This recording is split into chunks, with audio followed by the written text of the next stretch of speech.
ہے، اور یہ آئی بھی اسی وقت جب ابو جہل نے اور ابو سفیان نے حضور کو تانا دیا۔ تو جو بات مجموعی طور پر سمجھ میں آتی ہے وہ اس سے مراد آل رسول، کیونکہ حضرت حضور سرکار دو عالم صلی اللہ علیہ وسلم نے فرمایا کہ تمام دنیا کی جو نسل ہے وہ بیٹے سے چلتی ہے، لیکن میری نسل فاطمہ الزہرا سلام اللہ علیہ سے چلے گی۔ اور ایک واقعہ بھی ہے کہ حضرت ابراہیم جو حضور کے صاحبزادے تھے، حضور کے گود میں ایک ران مبارکہ پہ حضرت ابراہیم علیہ السلام اور دوسرے پیر پر، دوسرے گھٹنے پر حضرت امام حسین علیہ السلام بیٹھے۔ تو جبریل علیہ السلام آئے اور حضور سے پوچھا کہ آپ اپنے ان دونوں بیٹوں میں سے کسی ایک کو اللہ کے لیے قربان کر دیے، اللہ اس میں سے کسی ایک کو چاہتا ہے کہ وہ انتقال کر جائے، یعنی پھر اور ابھی وہ دنیا سے اس کو اٹھائے۔ تو حضور فرماتے ہیں کہ جب جبریل نے مجھ سے یہ کہا تو میں نے سوچا کہ اگر میں حسین کو دیتا ہوں تو اس سے مجھے بھی تکلیف ہوگی، علی کو بھی تکلیف ہوگی اور فاطمہ کو بھی تکلیف ہوگی، لیکن اگر میں ابراہیم کو دیتا ہوں تو اس سے مجھے تکلیف ہوگی اور اس کا تعلق میری ذات سے بالخصوص زیادہ ہے، اس لیے میں نے ابراہیم کا انتخاب کیا۔ اور اس کے کچھ دیر کے بعد ہوا یہ کہ حضرت ابراہیم رضی اللہ تعالیٰ عنہ جو حضور کے صاحبزادے تھے ان کا وصال کیا، یعنی حضور نے اس وقت بھی امام حسین علیہ السلام کو ترجیح دی کہ آپ کے صاحبزادے کا۔ یہ حضرت ابراہیم آخری صاحبزادے ہیں جن کے انتقال کے بعد پھر حضور کا نسب مبارکہ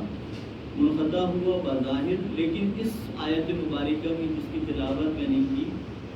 اس سے یہ بات ثابت ہوتی کہ اللہ تعالیٰ نے فرما دیا کہ آپ کی نسل منقطع نہیں ہوئی بلکہ آپ کے دشمنوں کی نسل منقطع ہوئی ہے اور آپ کی نسل فاطمہ الزہرا سلام اللہ علیہ سے چلے گی۔ تو اگر سورہ کوثر کی پہلی تفسیر کوئی کی جائے تو اس کی جو پہلی شخصیت ہیں وہ امام حسن مشتبہ علیہ السلام ہیں، جو سورہ کوثر کی پہلی تفسیر بن کر دنیا میں تشریف لائے۔ اور اس کی دوسری تفسیر اگر کی جائے تو دوسری تفسیر آقا حسین علیہ السلام ہے، اور اس کی تیسری حجت اور تکمیل امام زین العابدین علی بن حسین بن علی ابن ابی طالب کرم اللہ بن کریم علیہ السلام ہے۔ یعنی جیسے حضرت میٹھے شکرآبادی صاحب رحمۃ اللہ علیہ کا شعر ہے، وہ فرماتے ہیں مٹا کے تجھ کو بہت منفعل ہوئے دشمن کہ روشن اور ہوئی کچھ قسم میں مطلبی، یعنی دشمنوں نے سوچا کہ ہم نے کربلا میں 72 شہید کیے جس میں 16 افراد خاندان اہل بیت کے تھے، اب خاندان اہل بیت ختم ہو جائے گا، اور پھر زندان کی شام اور پھر 6 مہینے جو آپ نے عصوبتیں تکالیفیں اٹھائیں اور پریشانیاں اٹھائیں، ان میں امام زین العابدین علیہ السلام کو اللہ تعالیٰ نے محفوظ رکھا اور آپ قائم رہے، اور پھر تمام آل رسول اور حسینی خاندان جو چلا وہ امام زین العابدین علیہ السلام سے چلا۔ تو سورہ کوثر کی تیسری تفسیر امام زین العابدین علیہ السلام ہے جن سے وہ چلا۔ اب جو پہلی چیز، دو چیزیں جو اللہ تعالیٰ نے فرمائی اس صورت میں، پہلی چیز فرمائی کہ آپ اللہ کی تعریف بیان کریے، جس سے مراد اللہ کی عبادت ہے، ریاضت ہے، ذکر ہے، تسبیح ہے۔ دوسری چیز فرمائی کہ آپ قربانی دیے۔ تو یہاں جس قربانی کا ذکر آیا ہے سورہ کوثر میں،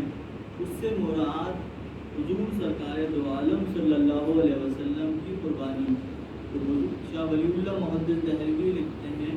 کہ حضور نے جو شہادت کا مرتبہ پایا اور حضور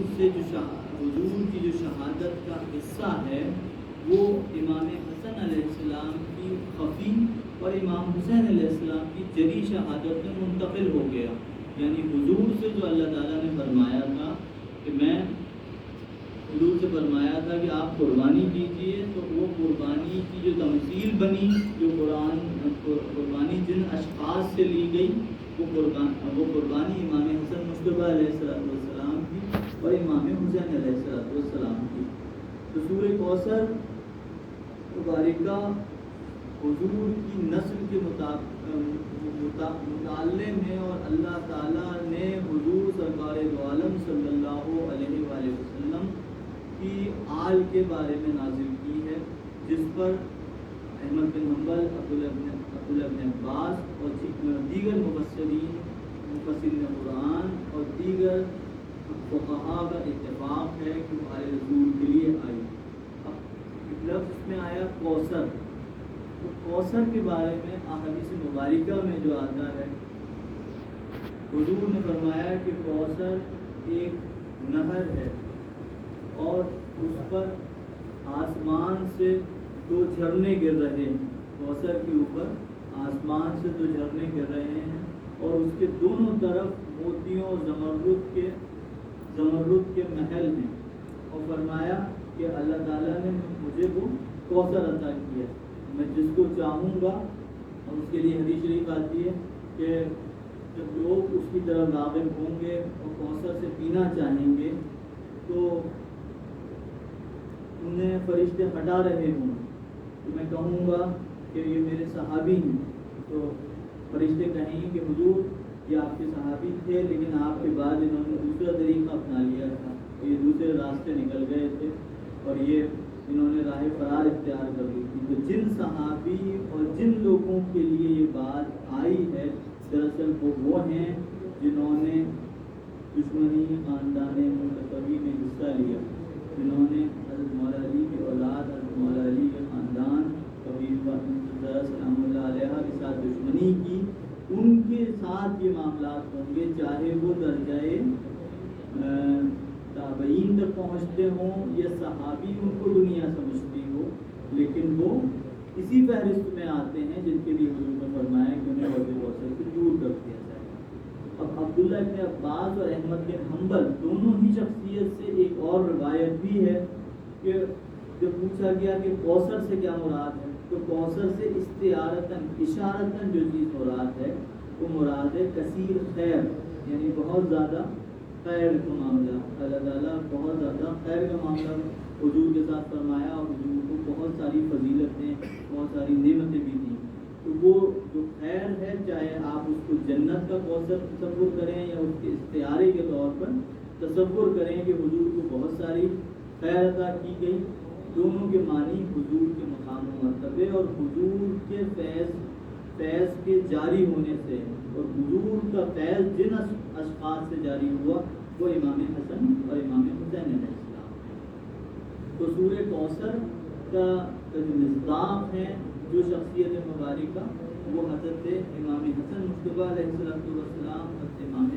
حسین علیہ السلام ہیں، جن کے ذریعے اللہ تعالیٰ نے سلب نبوی کو، خاندان رسول کو جاری و ساری فرمایا، اور جن سے حضور کی ذریت اور حضور کا نسب چلا۔ اب کچھ احادیث مبارکہ ہیں جو میں ذکر کے شروع میں پڑھ دیتا ہوں کہ کچھ مسئلوں پر، پھر کچھ مسائل بھی پڑھتا ہوں، کچھ مسئلوں پر گفتگو ہو جائے۔ حضرت امام حسین علیہ السلام کے بارے میں احادیث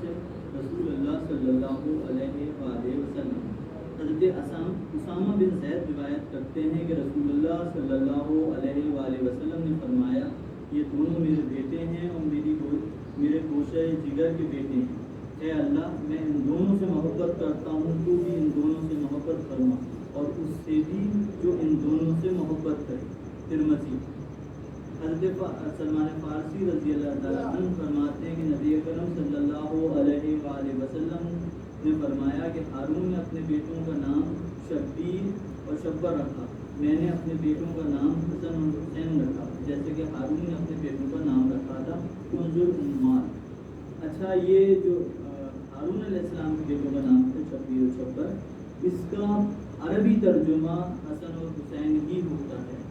جو دوسری حدیث شریف میں اس کی وضاحت ہوتی ہے۔ حضرت ابو ہریرہ رضی اللہ تعالیٰ عنہ روایت کرتے ہیں کہ نبی اکرم صلی اللہ علیہ وآلہ وسلم نے فرمایا، جس نے حسن اور حسین سے محبت کی اس نے مجھ سے محبت کی، اور جس نے ان دونوں سے بغض رکھا اس نے مجھ سے بغض رکھا۔ جامع الذبائح۔ حضرت انس بن مالک رضی اللہ فرماتے ہیں کہ نبی اکرم صلی اللہ علیہ وسلم نے فرمایا کہ بے شک حسن اور حسین دونوں دنیا میں میرے دو پھول ہیں۔ حضرت عقبہ بن عامر فرماتے ہیں کہ رسول اللہ صلی اللہ علیہ وآلہ وسلم نے فرمایا حسن اور حسین عرش کے دو فرد ہیں اور وہ عرش سے معلق ہیں۔ سنن ترمذی۔ حضرت ابو سعید خدری فرماتے ہیں کہ نبی اکرم صلی اللہ علیہ وآلہ وسلم نے فرمایا کہ مجھ سے کہ حسن اور حسین جنتی جوانوں کے سردار ہیں۔ سنن صحیح ترمذی۔ حضرت علی حضرت عبداللہ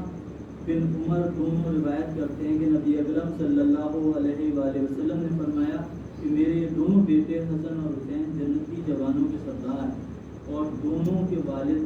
ان دونوں سے بہتر ہیں۔ الکافی فی ضابط ابن عدی نے سے روایت کی۔ حضرت حذیفہ بن یمان فرماتے ہیں کہ رسول اللہ صلی اللہ علیہ وسلم نے فرمایا کہ حضرت جبریل میرے پاس آئے اور مجھے بشارت دی کہ حسن اور حسین رضی اللہ تعالیٰ عنہم و علیہ الصلوۃ والسلام جوانوں کے سردار جنتی جوانوں کے سردار ہیں۔ مسند احمد بن حنبل۔ نبی حدیث شریف میں حضرت ابو بکر صدیق رضی اللہ عنہ فرماتے ہیں کہ نبی اکرم صلی اللہ علیہ وسلم نے فرمایا کہ یہ میرے دونوں بیٹے دنیا کے دو پھول ہیں، تہذیب میں اور اپنے اساکر میں اپنی تاریخ دمشق میں نقل کیا۔ حضرت حذیفہ بن یمان فرماتے ہیں کہ نبی اکرم صلی اللہ علیہ وسلم نے فرمایا کہ تم نے اس پیش کرنے والے کو نہیں دیکھا جس نے تھوڑی دیر قبل میرے سامنے پیش کیا؟ وہ فرشتوں میں سے ایک فرشتہ تھا جو آسمان سے اس رات سے پہلے کبھی زمین پر نہیں اترا۔ اس نے اپنے رب سے اجازت طلب کی کہ میرے پاس آ کر مجھے سلام پیش کرے اور یہ بشارت دے کہ حسن اور حسین جنتی جوانوں کے سردار ہیں اور فاطمہ جنتی عورتوں کی سردار ہے۔ جامع الزوائد جلال الدین سیوطی۔ حضرت فاطمہ الزہرا سلام اللہ علیہا روایت کرتی ہیں کہ رسول اللہ صلی اللہ علیہ وآلہ وسلم نے فرمایا کہ حسن کو میرا رعب اور میری سرداری ملی جبکہ حسین کو میری جرت اور صحابت نصیب ہوئی۔ جامع الزوائد جلال الدین سیوطی۔ حضرت انس بن مالک بیان کرتے ہیں کہ حسین بن علی سے زیادہ کوئی رسول اللہ صلی اللہ علیہ وسلم کی مشابہ نہیں تھا۔ جامع صحیح بخاری۔ یعلا بن مرا کہتے ہیں نبی اکرم صلی اللہ علیہ وسلم نے فرمایا کہ حسین مجھ سے ہیں اور میں حسین سے ہوں اور اللہ اس سے محبت کرے کہ حسین سے محبت کرے۔ حسین حسین نواسوں میں سے ایک نواسے ہیں۔ حضرت علی بن ابی طالب فرماتے ہیں کہ حضور نبی اکرم صلی اللہ علیہ وسلم نے فرمایا کہ جس نے اس سے محبت کی یعنی حسین سے محبت کی اس نے مجھ سے محبت کی۔ المعجم الکبیر میں طبرانی نے روایت کیا۔ حضرت ابو یعلا بن مرا فرماتے ہیں کہ نبی اکرم صلی اللہ علیہ وآلہ وسلم نے فرمایا کہ حسین مجھ سے ہیں اور میں حسین سے ہوں۔ اللہ نے ان سے محبت کی جس نے حسین سے محبت کی اور حسن اور حسین دونوں نواسوں میں سے نواسے ہیں۔ معجم الکبیر طبرانی۔ حضرت انس بن مالک روایت کرتے ہیں کہ نبی اکرم صلی اللہ علیہ وسلم سے پوچھا گیا کہ اہل بیت میں سے آپ کو سب سے زیادہ کون محبوب ہے؟ آپ صلی اللہ علیہ وسلم نے فرمایا کہ حسن اور حسین۔ اور حضرت فاطمہ الزہرا سلام اللہ علیہا سے فرمایا کرتے تھے کہ یہ میرے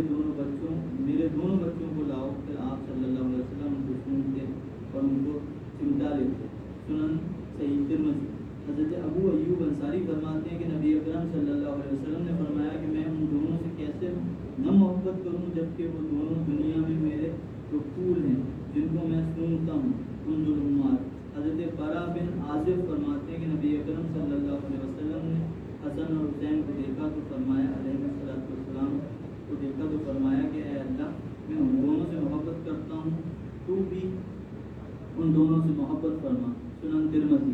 رسول اللہ صلی اللہ علیہ وسلم نے فرمایا حسین مجھ سے ہیں اور میں ان سے ہوں۔ اللہ نے ان سے محبت کی جس نے ان سے محبت کی اور حسن اور حسین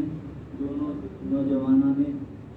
سردار جنت۔ مستدرک الحاکم نشر۔ حضرت حذیفہ بن یمان بھی پھر دوبارہ روایت کرتے ہیں کہ نبی اکرم صلی اللہ علیہ وسلم نے فرمایا میں کیوں نہ خوش ہوں جب جبریل میرے پاس آئے اور مجھے خوشخبری دی کہ حسن اور حسین نوجوانان جنت کے سردار ہیں اور ان کے والد ان دونوں سے بہتر ہیں۔ حضرت علی فرماتے ہیں کہ نبی اکرم صلی اللہ علیہ وسلم نے فرمایا کہ بچہ پھول ہے اور ہر حسن اور امام حسین علیہ السلام دونوں پھول ہیں۔ حضرت ابو ہریرہ رضی اللہ تعالیٰ فرماتے ہیں کہ نبی اکرم صلی اللہ علیہ وسلم نے فرمایا اے اللہ میں ان دونوں دونوں سے یعنی حسن اور امام حسین صاحب سے محبت کرتا ہوں، تو بھی ان سے محبت فرما۔ صحیح بخاری۔ حضرت سلمان فارسی رضی اللہ تعالیٰ عنہ فرماتے ہیں، فرمایا رسول خدا صلی اللہ علیہ وسلم نے، حسن اور حسین میرے دو بیٹے ہیں، تو جو ان دونوں سے محبت کرتا ہے اس نے مجھ سے محبت کی، اور جس نے مجھ سے محبت کی اس نے اللہ سے محبت کی، اور جس نے اللہ سے محبت کی اس کو جنت میں داخل، اللہ اس کو جنت میں داخل فرمائے گا۔ جس نے ان دونوں سے بغض رکھا اس نے مجھ سے بغض رکھا، اور جس نے مجھ سے بغض رکھا گویا اس نے اللہ سے بغض رکھا، اور جس نے اللہ سے بغض رکھا تو اللہ اس کو جنت میں داخل فرمائے گا۔ المستدرک میں حاکم نے شفعی روایت کیا۔ بہت ساری احادیث مبارکہ ہیں، میں نے کچھ انتخابات پڑھے۔ ایک روایت ہے جو حضرت امام حسین علیہ السلام کے بچپن کا واقعہ ہے۔ حضور سرکار دو عالم صلی اللہ علیہ وسلم اور آپ کے اصحاب خاص ایک دعوت سے لوٹ رہے تھے، اور راستے میں دیکھا کہ کچھ بچے کھیل رہے ہیں اور امام حسین علیہ السلام بھی ان بچوں کے ساتھ کھیل رہے ہیں۔ حضور سرکار دو عالم صلی اللہ علیہ وسلم کے پیچھے پیچھے تشریف لے گئے، حتیٰ کہ حضور جس سے جاتے امام حسین علیہ السلام کم سن تھے، اور آپ اپنا راستہ بدل لیتے اور پھر حضور پھر ان کی جسم پڑھتے، پھر وہ دوسری راستے کی طرف چلے جاتے۔ تو حضرت برا بن عازب اور ابو ہریرہ دونوں سے یہ روایت ملتی ہے۔ تو فرماتے ہیں کہ حضور نے قریب ان کو جا کر پا لیا، اور امام حسین اسلام نے اپنا ایک دست مبارکہ امام حسین اسلام کے سر پر اور ایک دست مبارکہ آپ کی گھوڑی پر رکھا، اور آپ کی پیشانی اور چہرے کو بوسہ دیتے اور فرماتے کہ حسین منی و انا من الحسین۔ اور اسی روایت میں یہ بھی لفظ فرمایا حسین سبط من الاسباط، یعنی حسین پوتوں میں سے ایک پوتا ہے، یعنی حضور فرمایا کہ میرے بیٹوں میں سے ایک بیٹا ہے۔ اچھا، اس کا جو معنی ہے، جو عام عربی لغت کی معنی ہے، اس میں لوگ اس کا ترجمہ کرتے ہیں کہ وہ میرے پوتے ہیں، میرے بیٹے کے بیٹے ہیں، ایک یہ معنی لیتے ہیں۔ اور اس کے جو شارح حدیث نے جو معنی لیے ہیں وہ معنی لیے ہیں، فرماتے ہیں کہ حسین ایک قوم میں سے ایک قوم ہے، ایک امتوں میں سے ایک امت ہے۔ اگر ہم اس کے آج کے دور میں معنی دیکھیں تو آقا حسین السلام کے لیے حضور سرکار دو عالم فرما رہے تھے حسین انسٹیٹیوٹ میں سے ایک انسٹیٹیوٹ ہیں، حسین اپنے آپ میں ایک ادارہ ہے، اور حسین وہ شخصیت ہے جو چلتی پھرتی تدریسی درس گاہ ہیں۔ یعنی حسین علیہ السلام و تسلیم وہ شخصیت ہیں جن کا کردار اور جن کی شخصیت اپنے آپ میں ایک انسٹیٹیوٹ ہے۔ تو حضور نے جو فرمایا حسین سبط من الاسباط، یعنی وہ ایک امتوں میں سے ایک امت ہے۔ بہت ساری کتابوں میں دیکھیں گے تو اس کے ترجمے لوگوں نے امت بھی کی ہیں، میں اس کا ترجمہ انسٹیٹیوٹ کر رہا ہوں، کیونکہ امت جو ہوتی ہے وہ ایک قانون کے ذریعے بندی ہوتی ہے، اور اس کا ایک طریقہ تبلیغ، اس کا ایک طریقہ تعلیم ہوا کرتا ہے۔ تو حضور نے حضرت امام حسین السلام کے لیے یہ بات فرمائی، یہ آگے چل کر آپ دیکھتے ہیں کہ یہ درست ثابت ہوئی، اور درست ثابت ہونی ہی تھی کہ حضور نے اشارتاً یہ بات فرمائی تھی کہ تم امام حسین السلام کو کس طرح دیکھو گے، یا تمہیں امام حسین السلام کو کس طرح سے دیکھنا چاہیے، تمہیں ان کو ایک درسگاہ کی طرح، ایک انسٹیٹیوٹ کی طرح دیکھنا چاہیے۔ تو حضور نے فرمایا کہ حسین سبط من الاسباط۔ تو امام حسین علیہ السلام کی ولادت مبارکہ 4 ہجری 5 شعبان کو مدینہ منورہ میں ہوئی، یعنی ہجرت رسول صلی اللہ علیہ وسلم کے چوتھے سال حضور سرکار دو عالم صلی اللہ علیہ وسلم کے ہجرت کے چوتھے سال امام حسین علیہ السلام کی ولادت ہوئی 4 شعبان کو۔ حضور نے 11 ہجری کو پردہ فرمایا۔ تو حضور کی حیات ظاہرہ میں امام حسین علیہ السلام کی عمر 6.5 سال کی تھی، یعنی 11 ہجری کو کچھ مہینے نکلے تھے، تو 6.5 سال حضرت امام حسین علیہ السلام کی عمر تھی جب حضور نے پردہ فرمایا۔ تو اکثر یہ ہوتا کہ نماز کے وقت حضور سرکار دو عالم صلی اللہ علیہ وسلم جب صحابی میں سب نماز پڑھ رہے ہوتے تھے تو امام حسین علیہ السلام تشریف لاتے، اور امام اکثر کبھی امام حسن علیہ السلام کبھی امام حسین علیہ السلام، کبھی یہ دونوں اشخاص تشریف حاضر ہوتے، حضور کے پاس آتے کھیلتے ہوئے اور آپ کی پیٹھ پر چڑھ جاتے اور حضور سرکار دو عالم سجدوں کو طول دیتے، حتیٰ کہ صحابہ فرماتے ہیں کہ ہمیں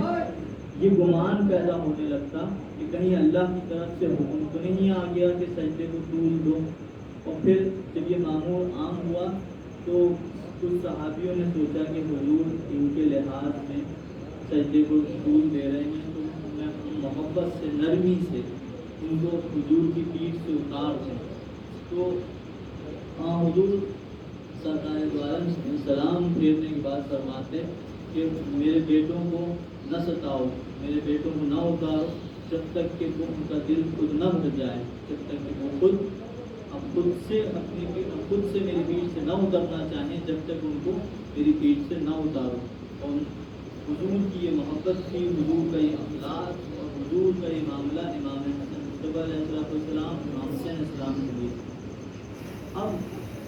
فضائل و مناقب جیسے کہ آپ نے سنے، لیکن یہ وہ واقعات ہیں جو تمہیدی واقعات ہیں۔ یہ سارے فضائل جو ہیں یہ تمہید ہیں، یہ وہ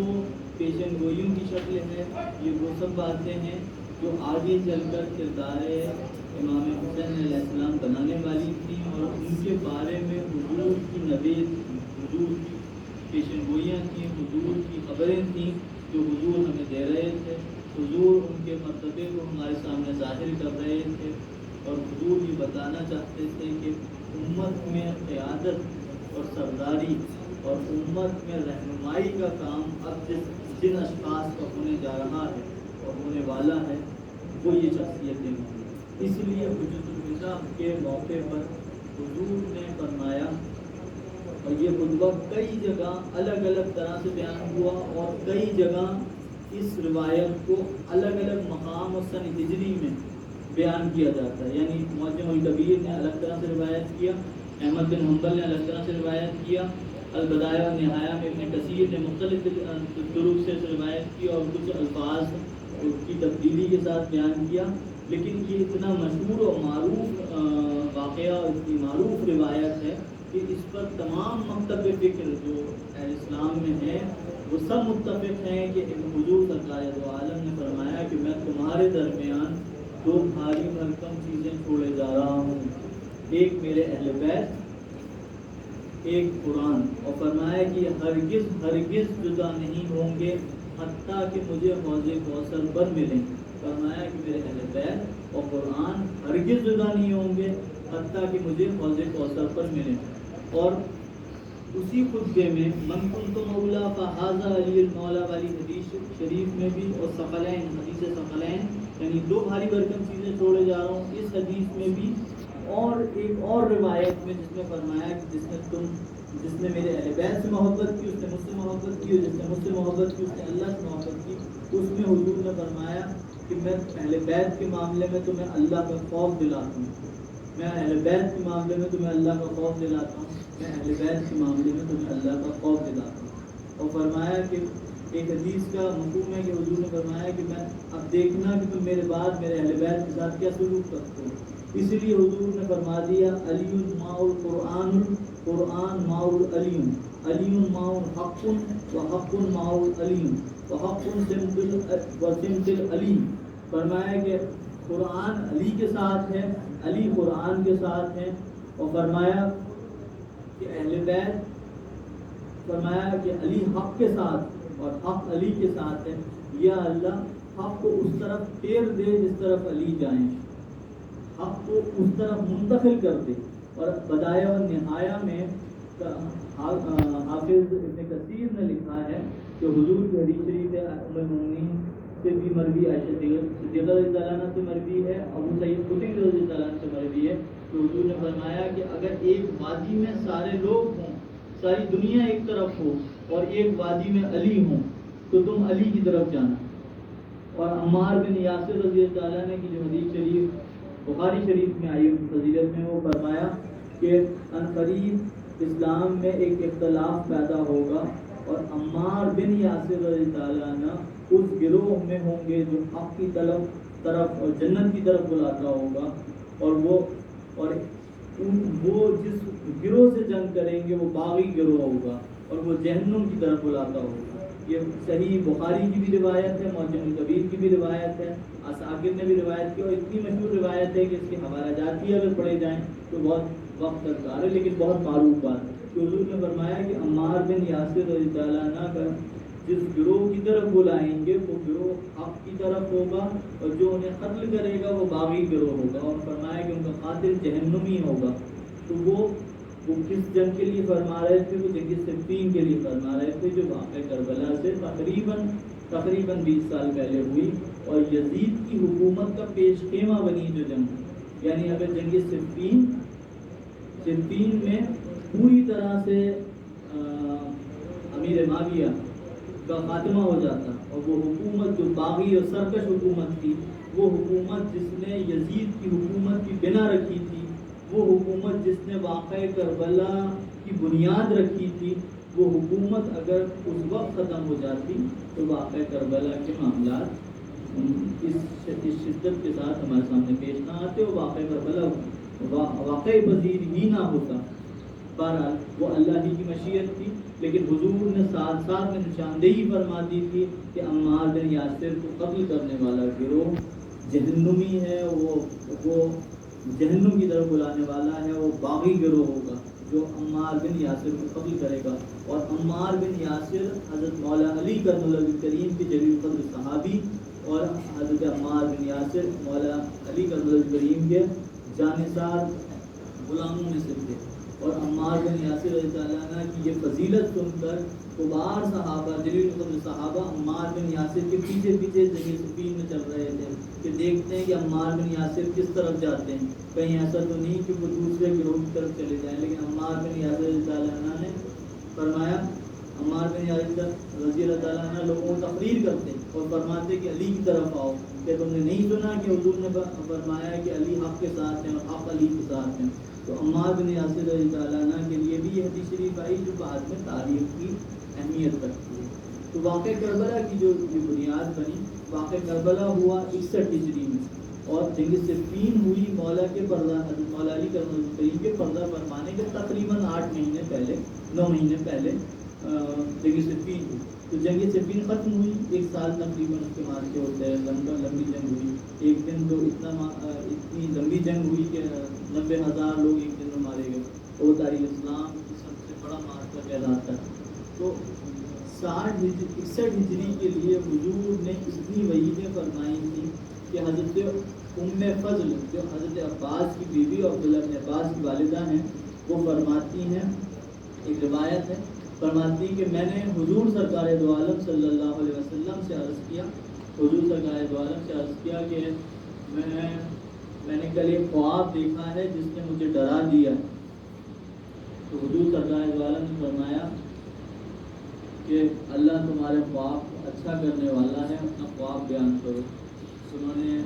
عرض کیا کہ رسول اللہ میں نے خواب دیکھا کہ کل آپ کا ایک ہاتھ، ایک بازو کٹا اور میری گود میں آ گرا ہے۔ تو حضور سرکار دو عالم کے چہرے مبارکہ پر رونق آئی، اور آپ مسکرائے اور آپ نے فرمایا کہ یہ بہت اچھا خواب ہے، اور اس کی تعبیر یہ ہے کہ تمہارے بی بی فاطمہ زہرا سلام اللہ علیہا کے گھر میں ایک بیٹا پیدا ہوگا۔ اور پھر کچھ دن کے بعد امام حسین اسلام جب دنیا ظاہر میں تشریف لائے تو حضرت بی بی فاطمہ زہرا سلام اللہ علیہا نے حضور کی گود میں انہیں پیش کیا۔ تو اس وقت یہ ام فضل کی روایت ہے، اور اسی کی دوسری روایت ام سلمہ کی ہے، اور وہ فرمایا کہ اسی وقت جبریل علیہ السلام تشریف لائے، اور آپ نے فرمایا کہ آپ کے جو نواسے ہیں، آپ کے جو صاحبزادے ہیں، ان کو طف کے مقام پر نینوا کے قریب جسے کرب و بلا کہتے ہیں، وہاں پہ ان کو شہید کیا جائے گا، اور وہ مٹی لاتے تھے، اور آپ نے گریہ فرمایا۔ تو ابھی خوشی ہوئی تھی اور ساتھ میں ہی آپ کی شہادت کی خبر بھی آ گئی۔ ایک روایت، دوسری روایت حضرت ام سلمہ کی ہے کہ حضور سرکار دو عالم آپ کی پیشانی پر بوسہ دے رہے تھے اور آپ کے گلے پہ بوسہ دے رہے تھے، تو جبریل علیہ السلام تشریف لائے اور انہوں نے عرض کیا کہ رسول اللہ جن کی پیشانی آپ چومتے ہیں ان قریب اسے لہو لہان کیا جائے گا، اور مقام طف میں کربلا کے مقام پر آپ کی شہادت وقوع پذیر ہوگی، تو اس کی مٹی حضور سرکار دو عالم فرماتے ہیں کہ وہ جگہ مجھے جبریل علیہ السلام نے دکھائی اور اس کی ایک مٹی مجھے دی، اور وہ مٹی حضور نے ام سلمہ کو دی اور فرمایا کہ ام سلمہ جس روز یہ مٹی خون میں تبدیل ہو جائے، مٹی لال نہیں ہو جائے، یہ نہیں فرمایا کہ مٹی لال ہو جائے، فرمایا کہ وہ مٹی جس دن خون میں بدل جائے تو سمجھ لینا کہ میرا حسین شہید ہو گیا۔ پھر اس واقعے کی خبر حضور نے بی بی فاطمہ زہرا سلام اللہ علیہا کو دی، اور اس کی خبر امیر المومنین امام المسلمین حضرت مولانا علی شیر خدا کرم اللہ وجہہ کو دی علیہ الصلوۃ والسلام کو، اور یہ فرمایا کہ وہ مقام طف ہوگا اور یہ جگہ ہوگی، اور ان سے بھی وہ روایت فرمائی۔ اور ایک روایت ہے اس میں حضرت مولانا فرماتے کہ حضور نے وہ مٹی مجھے بھی دی، وہ مٹی حضرت مولانا علی کو بھی دی، اور فرمایا کہ یہ اس جگہ کی مٹی ہے جہاں میرا حسین شہید ہوگا۔ اب جب بی بی صاحب نے یہ واقعہ حضور سے سنا تو پوچھا کہ اے ابا جان، اس وقت جب امام حسین السلام شہید ہوں گے تو کیا آپ موجود ہوں گے؟ فرمایا کہ نہیں، اس وقت میں نہیں ہوں گا۔ پھر پوچھا کہ جس وقت امام حسین السلام شہید ہوں گے کیا آپ ہوں گے؟ فرمایا کہ نہیں، میں بھی نہیں ہوں گا۔ پھر پوچھا کہ کیا جب امام حسین علیہ السلام شہید ہوں گے تو میں ہوں گی؟ فرمایا نہیں، تم بھی نہیں ہوگی۔ پھر پوچھا کہ کیا حسن ہوں گے؟ فرمایا کہ نہیں، حسن بھی نہیں ہوں گے۔ تو بی بی فاطمہ زہرا سلام اللہ علیہا سیدہ کائنات نے عرض کیا تو پھر میرے حسین کا غم کون کرے گا؟ تو حضور نے فرمایا کہ اللہ تعالیٰ قیامت تک انتظام فرما دے گا کہ ان کا غم 4 رنگ عالم میں ساری دنیا میں منایا جائے گا۔ تو آج جو ہم محرم بناتے ہیں یا محرم میں غم کرتے ہیں شہادت امام حسین علیہ السلام کا، یہ حضور کا اور اللہ کا وہ انتظام ہے جو ایک وہ شب تنہائی تھی جو امام حسین علیہ السلام کی پر گزری تھی، ایک وہ 72 شہداء میں سے 71 کے شہید ہو جانے کے بعد امام کی تنہائی تھی، اور آج یہ سیلاب ہے جو مشرق سے مغرب تک جنوب سے شمال تک غم حسین منانے والوں سے بھرا ہوا ہے، اور لوگ مختلف طریقے سے غم حسین منا رہے ہیں۔ یہ اللہ کا انتظام ہے، یہ رسول اللہ صلی اللہ علیہ وسلم کی پیشن گوئی صادر آئی، اور آپ نے جو بات فرمائی تھی وہ آج آپ اپنی نظروں سے دیکھتے ہیں کہ امام حسین علیہ السلام کی شہادت کس طرح سے منائی جا رہی ہے۔ حضور نے فرمایا یحییٰ بن زکریا کے بدلے اللہ تعالیٰ نے 70,000 لوگوں کو قتل کیا، اور میرے بیٹے امام حسین علیہ السلام کے قتل کے بدلے اللہ اس سے دگنے افراد کو قتل فرمائے گا۔ یعنی مختار ثقفی کے نے انتقام لیا کربلا کا، اور 1.5 لاکھ لوگ تقریباً، اور 1.5 لاکھ سے زیادہ لوگ کربلا کے امام کی شہادت کے انتقام میں مارے گئے، قتل گئے، فنار ہو گئے۔ تو امام حسین علیہ السلام کی شہادت کی وعید اتنی عام تھی کہ حضور نے ایک روایت ابو ہریرہ کی ہے جس میں قاتل کا نام فرمایا کہ اس کا نام یزید بن معاویہ ہوگا، ایک روایت ہے جس میں فرمایا کہ ان کی شہادت 61 ہجری میں ہوگی، ایک روایت ہے جس میں فرمایا کہ جس جگہ وہ شہید ہوں گے تو وہ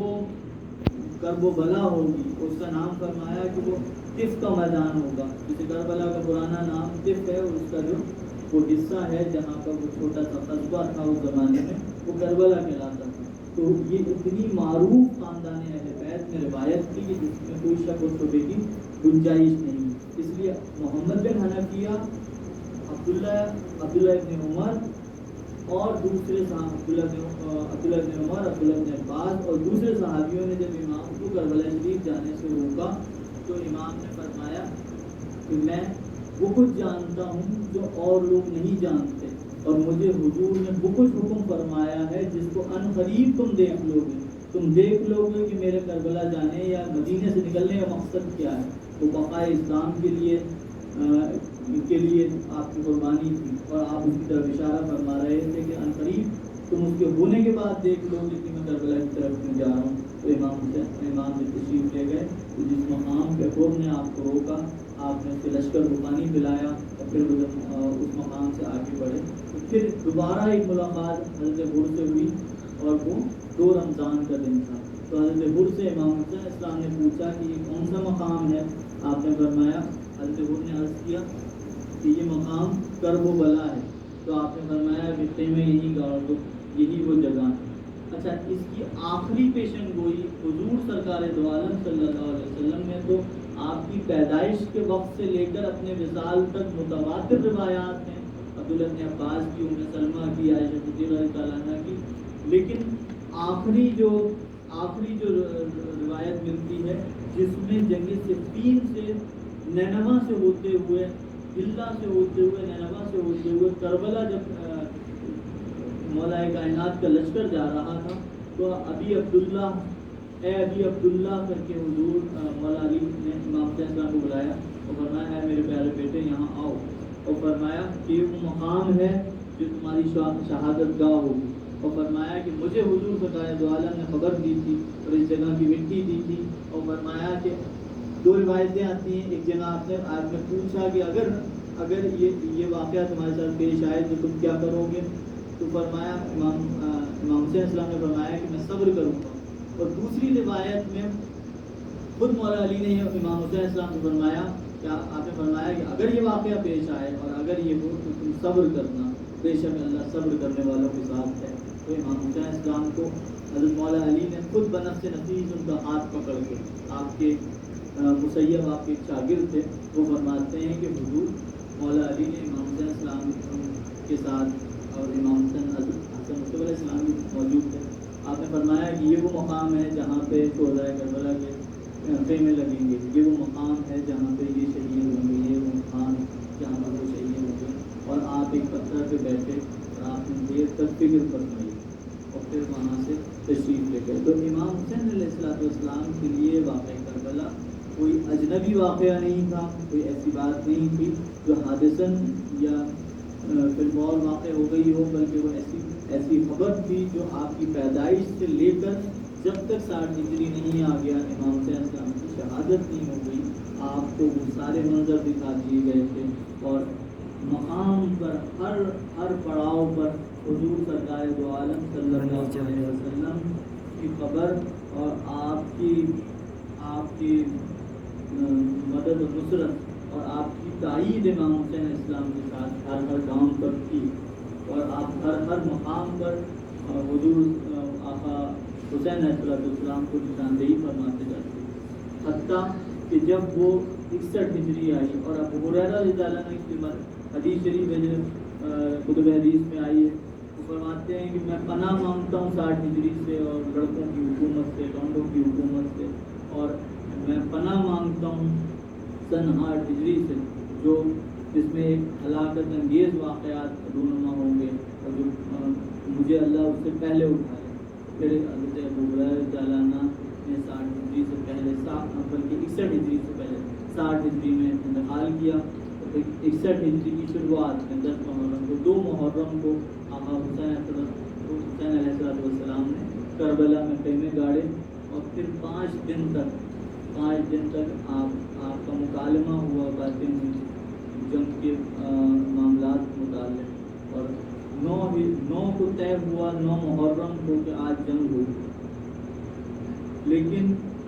امام نے فرمایا کہ ہمیں ایک رات دو کہ ہم اللہ کا ذکر کر سکیں. پھر اصحاب حسین اور امام حسین علیہ السلام نے اپنے اصحاب کے ساتھ پوری رات عبادت کی, ریاضت کی اور اللہ کی گریہوزاری اور وہ شب عاشور کی وہ رات کی 9 محرم کے دن کے گزر جانے کے بعد 10ویں شب پوری رات آپ نے عبادت کی. بلکہ روایت میں آتا ہے جیسے بڑوں کے منانے کی آواز آتی ہے, اس طرح سے کثرت ذکر کی آواز امام کے اصحاب سے اور امام کے خیموں کے اصحاب سے آ رہی تھی. امام نے پوری رات عبادت کی اور پھر اس فجر کے وقت پہلے جو شہید ہوئے اور بہت ساری شہادتیں ہوئی. ہمارے یہاں اہل سنت میں مصائب کی رواج نہیں ہے, نہ ہمیں حکمت ہے مصائب پڑھیں, لیکن آپ کے ساتھ جو واقعات ہوئے ان میں امام جعفر صادق علیہ السلام فرماتے ہیں کہ امام کو 72 سے زیادہ تیر کے بڑے زخم تھے اور ایک تیر آپ کی پیشانی پر لگا، اور شمر بن جوشن کو حضور نے پہلے ہی فرما دیا تھا کہ میرے بیٹے، میں نے خواب میں دیکھا ہے کہ برج کے یعنی سفید داغوں کے مرض والا شخص جس کے چہرے پر سفید داغ ہوں گے وہ میرے بیٹے کے اوپر چڑھ رہا ہے اور اسے نوچ رہا ہے۔ اور خود امام حسین اسلام نے بھی ایک خواب امام زین العابدین اسلام کو فرمایا تھا دوران سفر، کہ فرمایا کہ میں دیکھ رہا ہوں کہ میرے اوپر ایک سفید دھبوں والا کتا جو ہے وہ مجھے نوچ رہا ہے۔ اور ایک خواب آپ نے دیکھا، اس میں فرماتے ہیں کہ میں دیکھ رہا ہوں کہ بھیڑیے مجھے نوچ رہے ہیں۔ تو وہ شمر بن جوشن نے آپ کو شہید کیا۔ اور پھر وہ ایک مصائب ہیں جو ایک دن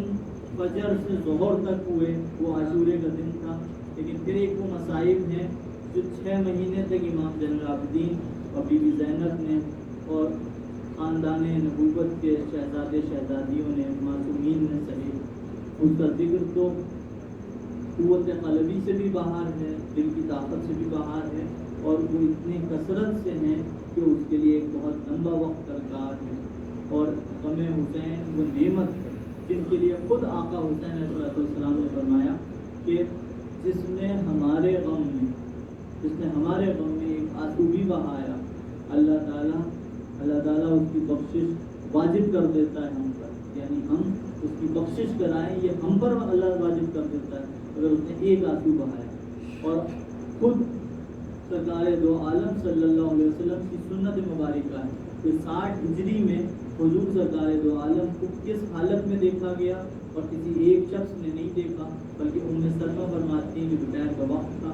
ظہر کا وقت تھا، میری آنکھ لگی اور میں ظہر کی نماز پڑھ کے بس لیٹی تھی کہ میں نے خواب میں حضور سرکار دو عالم صلی اللہ علیہ وسلم کو دیکھا کہ آپ دیدہ ہیں اور آپ کے ریش مبارکہ پہ گرد ہے اور آپ رو رہے ہیں، اور آپ کے ہاتھ میں وہی شیشی ہے جو آپ نے مٹی کی شکل میں، جس شیشی میں مٹی مجھے دی تھی، جو مٹی کی شکل میں جو چیز تھی وہ خون بن گئی ہے۔ تو میں حضور کو اس حالت میں دیکھ کر میں نے حضور سے پوچھا کہ یا رسول اللہ، اے اللہ کے حبیب، کس بات نے آپ کو پریشان کیا؟ تو حضور نے فرمایا کہ میں ابی حسین کے مقتل سے آ رہا ہوں، اس کے شہیدوں کا خون اس بوتل میں جمع کرتا رہا ہوں۔ ام سلمہ فرماتی ہیں کہ میں گھبرا کے میری آنکھ کھل گئی، میں نے فوراً جا کے اس شیشی کو دیکھا تو وہ خون سے بھری ہوئی، یعنی جس میں مٹی ہوا کرتی تھی اور وہ خون سے پر ہو گئی۔ ام سلمہ فرماتی ہیں کہ مجھے خدشہ ہو گیا تھا جس دن امام حسین علیہ السلام نے مدینہ چھوڑا اور مکے کی طرف تشریف لے گئے، اس دن مجھے خدشہ ہو گیا تھا، میں ہر کچھ دن کے بعد وہ شیشی نکال کر دیکھتی کہ وہ شیشی خون آلودہ تو نہیں ہے، وہ مٹی ویسی ہی ہے۔ لیکن جب 61 ہجری ہوئی تو میں نے خود شیشی کو نہیں دیکھا، بلکہ میری جب آنکھ لگی تو حضور سرکار دو عالم صلی اللہ علیہ وسلم نے خود یہ نفس نفیس بشارت دی۔ اور ادھر یہ واقعہ ہے مدینہ منورہ کا، اور دوسری طرف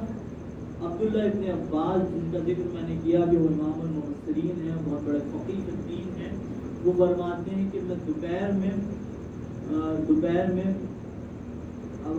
دربار سے آیا اور کھانا کھا کر میں نے ٹیک لگائی تو میں نے دیکھا کہ حضور سرکار دو عالم صلی اللہ علیہ وسلم اسی کیفیت میں جس میں ام سلمہ نے روایت کیا، فرمایا وہ وہی کیفیت تھی جو حضور نے فرمایا کہ میں حسین کے مقتل سے آ رہا ہوں، آج جمع کرتا رہا ہوں۔ حضرت نظام الدین اولیاء رحمۃ اللہ علیہ واقعے کے لیے فرماتے ہیں کہ کیسے عشقی ترین لوگ تھے، کیسے ظالم لوگ تھے جنہوں نے نواز رسول کو شہید کیا۔ اور فرماتے ہیں کہ اس وقت فرشتوں کی جماعتیں اللہ کی بارگاہ میں عرض گزار ہونے کو بےتاب تھی اور عرض کر رہی تھی بار بار کہ آپ ہمیں حکم دیں کہ ہم دشمنان حسین کو مٹی میں ملا دیں اور ان کی اینٹ سے اینٹ بجا دیں، لیکن اللہ تعالیٰ فرماتا تھا کہ تم درمیان نہ آؤ، کہ میرے اور میرے حسین کی بات۔ اور یہی امام حسین فرماتے تھے جب کوئی آپ سے کہتا کہ آپ ہمیں اجازت دیں کہ ہم آپ کی مدد کریں، آپ فرماتے یہ میرے اور میرے اللہ کی بات ہے۔ جن جفر جو بادشاہ جن تھا اور مولا کائنات نے اس کے والد کو مسلمان کیا تھا، شواہد النبوت میں عبدالرحمن جامی نے نقل کیا ہے کہ ایک جنگ ہوئی جنوں سے، کنویں کے اندر حضرت مولا تشریف لے گئے اور آپ نے پوری جن قوم سے جنگ کی، اور اس جنگ میں مولا کو فتح ہوئی، اور فرماتے ہیں کہ صحابی جو مولا کے پیچھے پیچھے چل رہے تھے وہ فرماتے ہیں کہ پہلے ہم نے ڈراؤنی آوازیں سنی جو ہمیں دھمکاتی تھیں، لیکن جب وہ جنگ واقع پذیر ہوئی اور مولا نے ان سے جنگ کی تو اس جنگ کے بعد ہم نے دیکھا کہ وہی جو ڈرانے والی آوازیں تھیں وہی پھر حمد خدا اور نعت رسول اور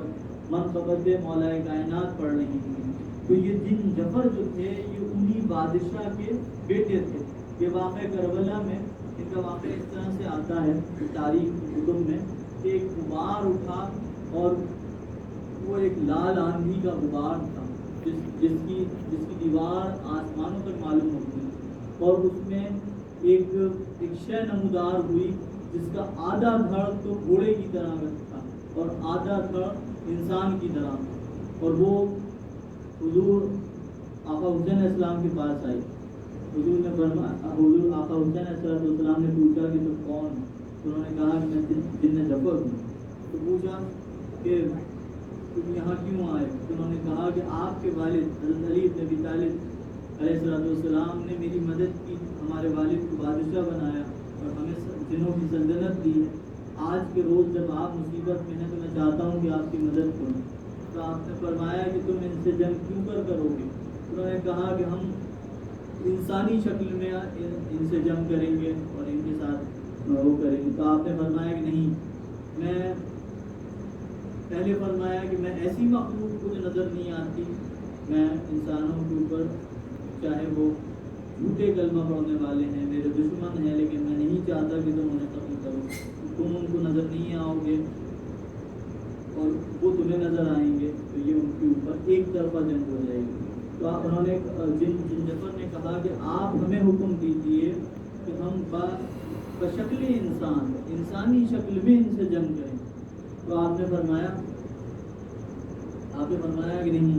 آپ نے فرمایا کہ یہ میرا اور اللہ کا معاملہ ہے۔ فرمایا کہ میں نہیں چاہتا، میں ہرگز نہیں چاہتا کہ یہ شہادت ٹلے، بلکہ یہ اس کو رونما ہونا ہی ہے۔ تو وہ غبار جو آندھی کی شکل میں آیا تھا وہ دھیرے دھیرے کم ہوا اور وہ جن جفر چلا گیا۔ اب یہ روایتیں آتی ہیں کہ کربلا شریف میں، کربلا معلیٰ میں ایک چوراہا ہے جو جن جفر کے نام سے مشہور ہے، چوراہا جفر کے نام سے وہ چوک مشہور ہے، اور وہ جو زوار حسین ہیں، زیارت روضہ امام حسین صاحب کرنے آتے ہیں، ان کی غائبانہ اور روحانی طور پر وہ جن مدد کرتا ہے، اور پوری جن قوم جن کا شواہد النبوت میں ذکر آیا اور دوسری کتب حدیث میں اور کتب سیر میں ذکر آیا ہے کہ وہ جماعت ہوتی تھی، تو باقاعدہ ان کی جماعتوں میں بھی مجلسیں ہوتی ہیں، ان کی جماعتیں بھی امام حسین اسلام کی شہادت پر گریہ کرتی ہیں۔ بلکہ یہ کثرت سے روایت ہے کہ عبدالرحمن جامی نے بھی نقل کیا، اس کے علاوہ دوسرے جلال الدین سیوطی نے نقل کیا کہ واقعہ کربلا کے بعد آوازیں آتی تھیں کہ جہاں ویرانی ہے وہاں پہ کربلا کے دن، عاشورے والے دن، کربلا شریف کا واقعہ جس دن رونما ہوا اس رات کو، اور تاریخ جگہوں پر مجلسوں کی آوازیں آتی ہیں، گریہ بکا کی آوازیں آتی ہیں، تو جن بھی اٹھ کر گریہ و بکا کرتے ہیں، ہوتے ہیں اور اپنے مسائل پڑھتے ہیں امام حسین علیہ السلام کے لیے۔ تو واقعہ کربلا پھر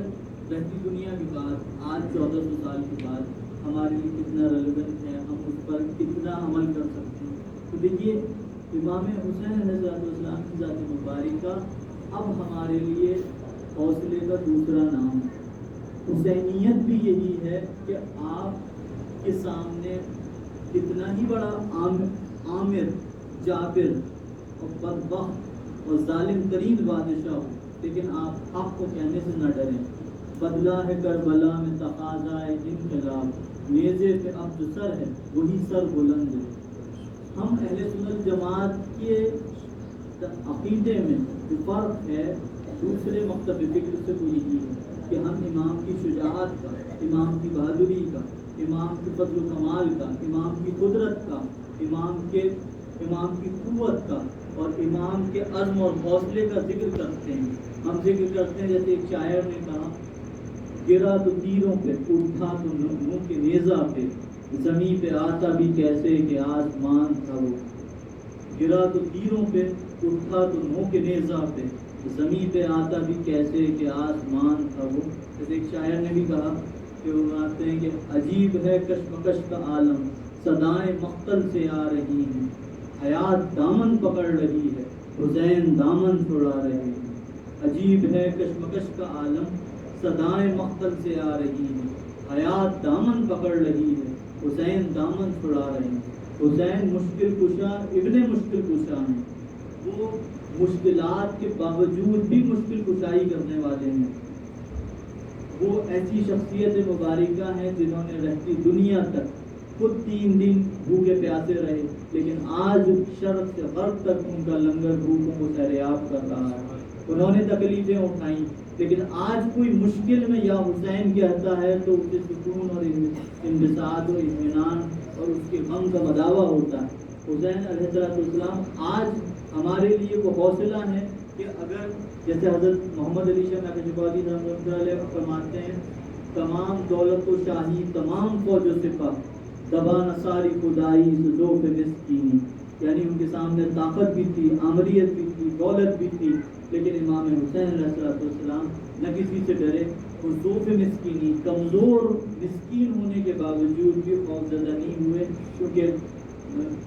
تو بد ہے میں مگر تیری بدی سے بھی نہیں ڈرتا.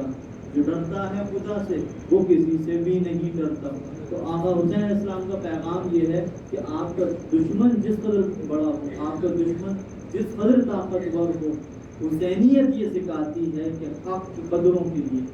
اور حق کی آواز کے لیے ہمیشہ جم کر ڈٹے رہیں، کھڑے رہیں. امام حسین علیہ السلام کی شخصیت کا فیض آج بھی دنیا میں یہی پیغام دیتا ہے. امام کی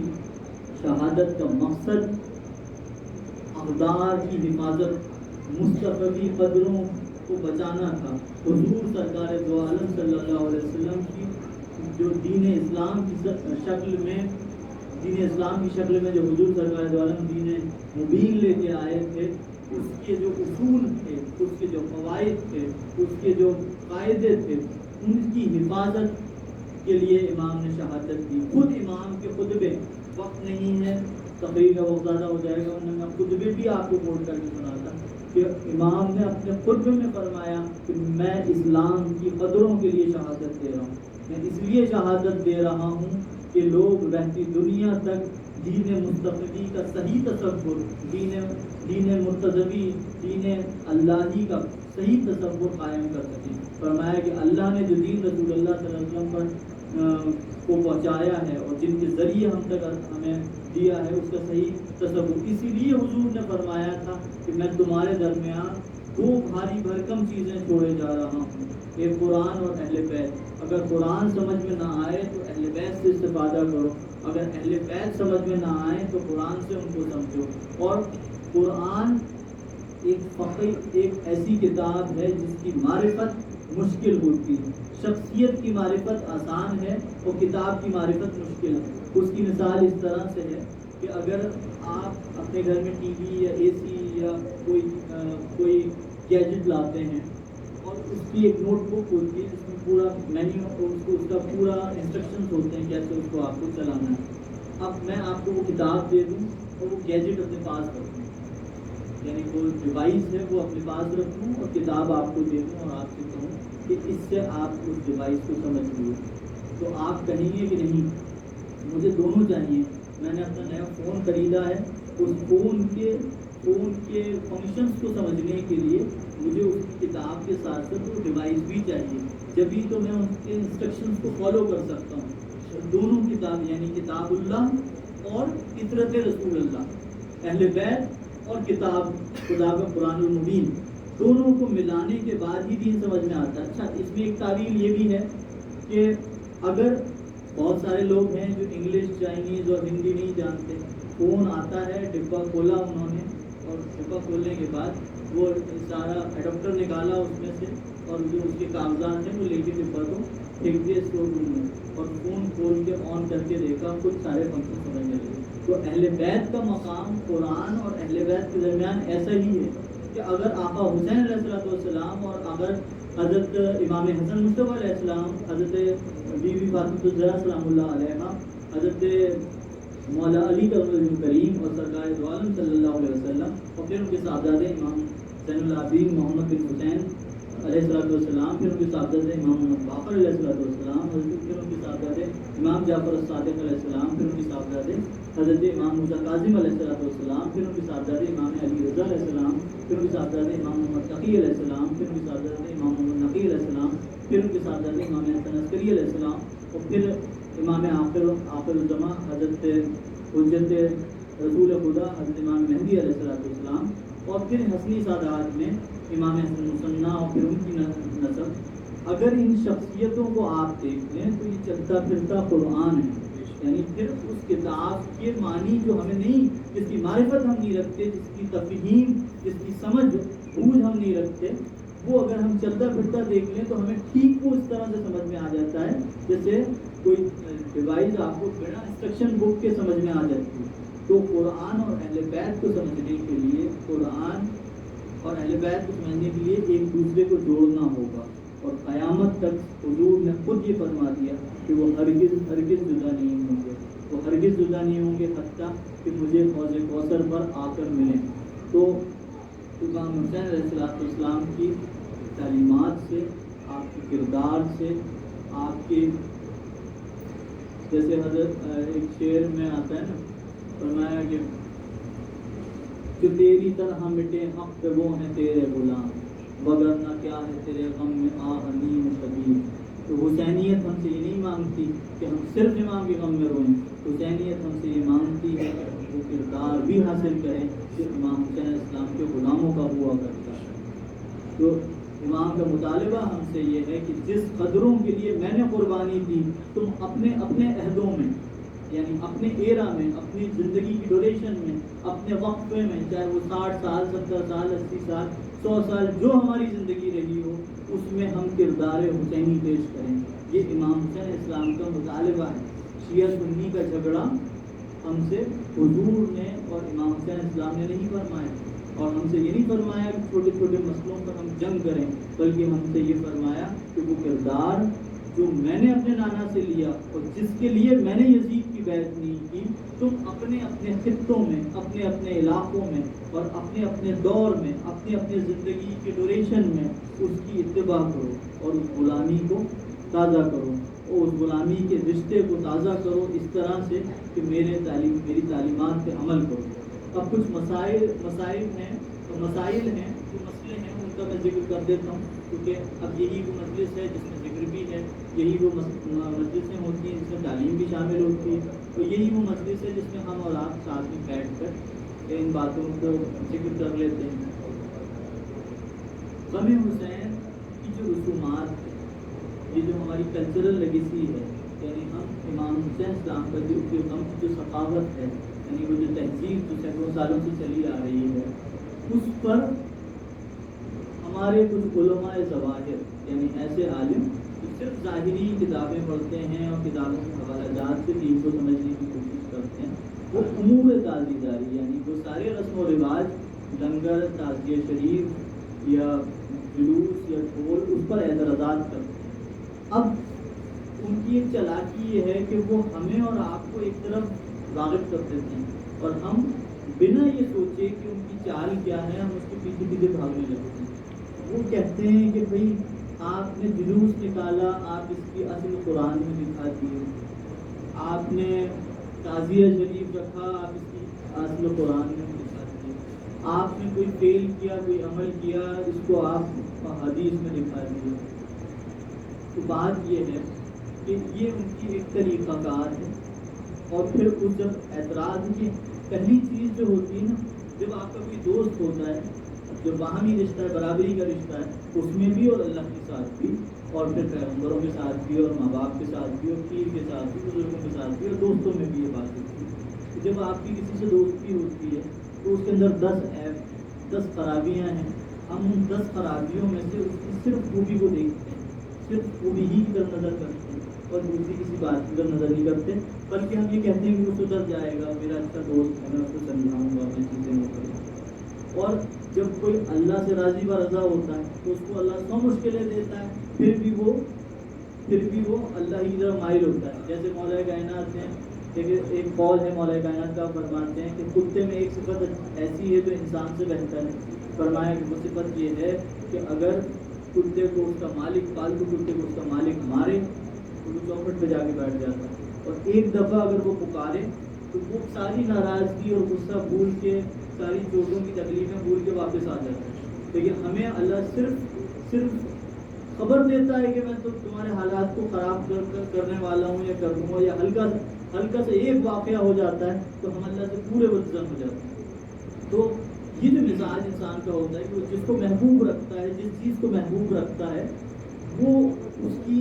بہت بڑی بڑی غلطیوں کو، بڑے بڑے گناہوں کو، بڑی بڑی خامیوں کو دور، مطلب اس کو چھوٹا سمجھتا ہے اور اس کو نگلیکٹ کرتا ہے. مولوی حضرات تعزیہ شریف پر، ڈھول پر، لنگر پر یا جس چیزوں پر اعتراض کرتے ہیں، اور آپ اپنے فونوں میں دیکھتے ہوں گے، سوشل میڈیا پہ اس طرح کے بہت سارے ویڈیوز آ رہے ہیں جس میں وہ ڈھول پہ اعتراض کر رہے ہیں، وہ تعزیے پہ اعتراض کر رہے ہیں. وہ کہتے ہیں اس کے پیچھے کی سائیکلوجی اور نفسیات سمجھنے کی ضرورت ہے. اس پہ مسائل کی پیچیدگی میں جا کر آپ ان کو لفظ در لفظ معنی بتانے کی ضرورت نہیں ہے. پہلے ان سے یہ پوچھیے کہ آپ اہل بیت سے محبت کرتے ہیں یا نہیں کرتے. اگر آپ اہل بیت سے محبت کرتے ہیں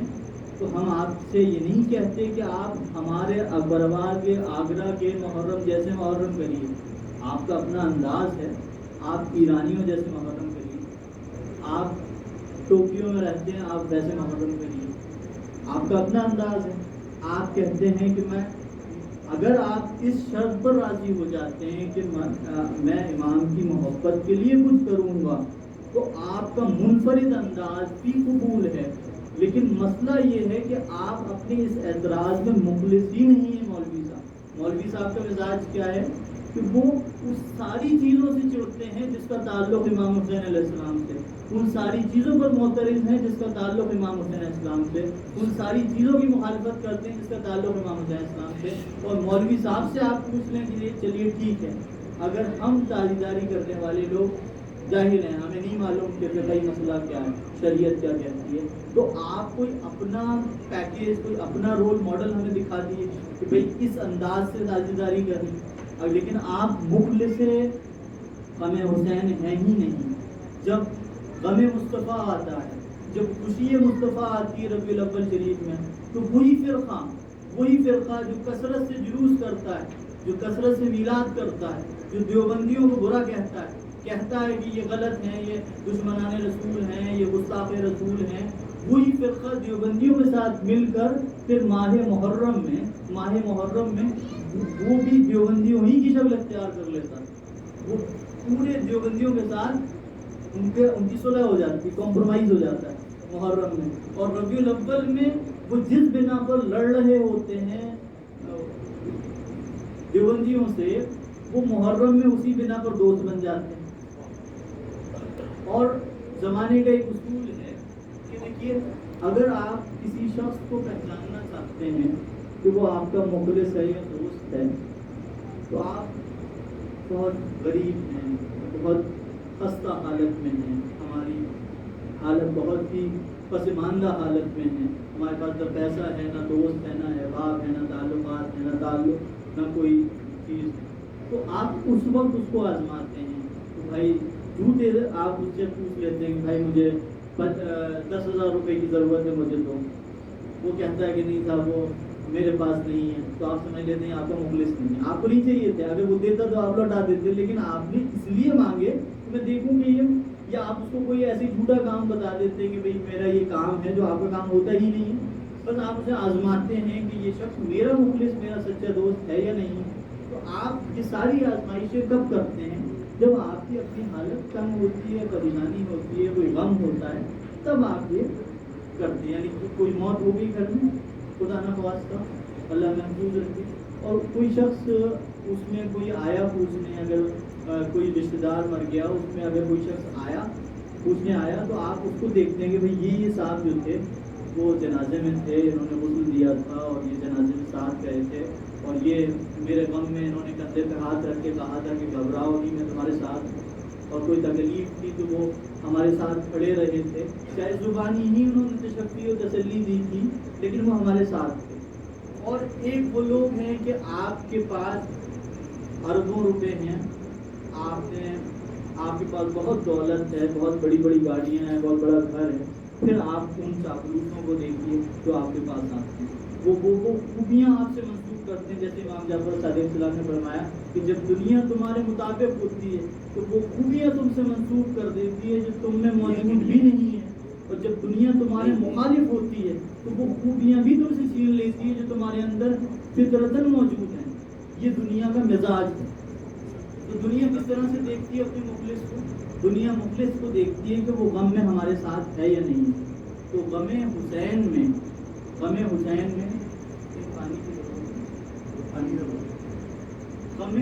غم مصطفیٰ میں ربیع الاول میں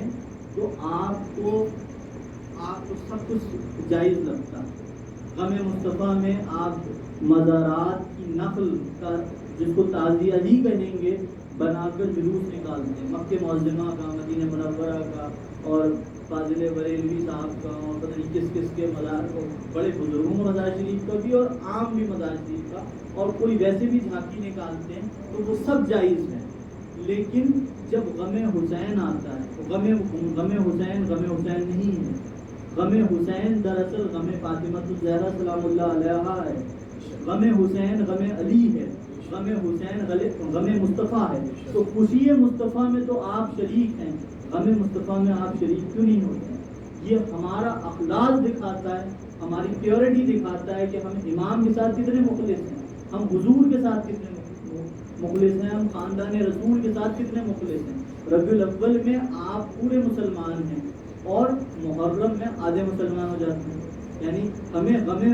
حسین، غم مصطفیٰ میں آنسو بہانا، جس پر رسول نے آنسو بہائے، وہ بدعت ہے، اور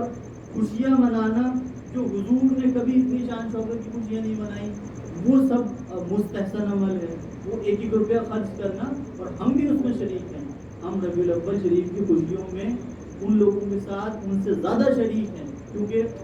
حضور کی ولادت پورے کائنات کے وجود کی وجہ ہے۔ لیکن جب 10 محرم آتا ہے، جس میں عبداللہ ابن عباس ام سلمہ کی روایت کے مطابق حضور پورے دن آپ دیدہ رہے ہو، شہدائے کربلا کا خون اکٹھا کرتے رہے، اس دن آپ کو غم بدعت کیوں لگتا ہے؟ یہ غم آپ کو بدعت کیوں لگتا ہے؟ پھر اس میں چھوٹے چھوٹے اعتراضات، میں نے آپ کو بنیادی وجہ بتائی کہ جب کوئی دوست ہوتا ہے اس کی ہر چیز اچھی لگتی ہے اور آپ اس کو اصلاح کی نظر سے دیکھتے ہیں، اور جب دشمنی ہوتی ہے، کسی سے دشمنی ہو جائے تو اس کی بڑی بڑی عظیم نعمتوں کو بھی کہتے ہیں اچھا نہیں، وہ انہوں نے بڑا کام کیا، ان سے بھی بڑے لوگ ہوئے ہیں، انہوں نے ان سے بھی بڑا کام کیا تھا، تو ان کو آپ اس طرح سے تعبیرات دینے لگتے ہیں۔ اصل میں ہوتا کیوں ہے؟ کیونکہ ہم فطرتاً بنیادی طور پر اس سے بغض رکھتے ہیں، اور بغض اہل بیت کا مطلب یہ نہیں ہے کہ آپ یزید کی فوج میں شریک ہو کر امام کے ساتھ جنگ کریں۔ بغض یہ ہے کہ جب ہم کہیں یا حسین یا علی تو آپ کہیں کہ یہ تو شیعوں کا کام ہے۔ بغض یہ ہے کہ جب ہم کہیں کہ ہم علم شریف لگائیں گے اور علم شریف پہ منت مانیں گے تو آپ یہ کہیں کہ یہ تو اور بھی صحابی شہید ہوئے تھے۔ بغض یہ ہے کہ جب ہم کہیں کہ حضرت مولا علی کے فضائل محاسن یہ ہیں تو آپ کہیں کہ فضائل محاسن تو دوسرے کے بھی اور ہیں۔ یہ بغض ہے۔ جب یہ انتہا کو پہنچتا ہے تو یہ کینہ بڑھ جاتا ہے، اور یہ کینہ جب انتہا کو پہنچتا ہے تو انسان کو ظالم و جابر بنا دیتا ہے۔ تو بغض اہل بیت کی علامتیں ہیں۔ کوئی غم حسین سے معمور دل ڈھول کی آواز سن کر نہ خوش ہو سکتا ہے نہ اسے غلط سمجھ سکتا ہے۔ جو شخص بابا فرید الدین گنج شکر رضی اللہ تعالیٰ عنہ شیخ الاسلام، جو خواجہ نظام الدین اولیاء اور صابر پاک علی علی رحمۃ اللہ کی پیر مرشد ہیں، ان سے مسئلہ سما کسی نے پوچھا، ان سے پوچھا کہ سما کے بارے میں آپ کیا فرماتے ہیں؟ سما مطلب قوالی کے بارے میں آپ مضامین کے ساتھ، انسٹرومنٹس کے ساتھ قوالی سننا کیسا ہے؟ تو آپ نے فرمایا کہ جو مزاج غلط رکھتے ہیں، جن کے مزاج میں جو حرام سمجھتے ہیں، ان کے لیے سما حرام ہے، اور جو سما